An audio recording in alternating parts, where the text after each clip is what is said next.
मुझे लगता है कि एक अभिभावक को आपके प्रतिनिधि के तौर पे यहाँ धन्यवाद ज्ञापन करने जरूर आना चाहिए था और संकोच में शायद ये सत्र नहीं रखा है। मैं ये जरूर कहना चाहूंगी कि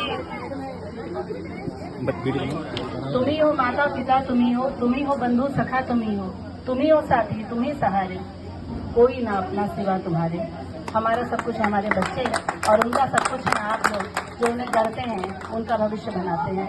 मेरा हार्दिक धन्यवाद है। मैं बड़ी हूँ इसलिए आशीर्वाद देती हूँ, बहुत बहुत आशीर्वाद देती हूँ। जितना समर्पण मैंने इन बच्चों में देखा है, मैं खुद एक शिक्षक हूँ इसलिए इस चीज़ को समझती हूँ। मैं अपने भी स्कूल में बहुत मेहनत करती हूँ अपने बच्चों के लिए।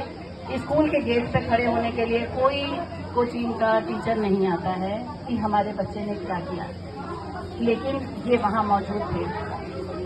साइंस का पेपर हो गया, लॉ देखिए क्या किया। कहाँ टाइम है इतना, पैसा कमाने के आगे कहीं टाइम है?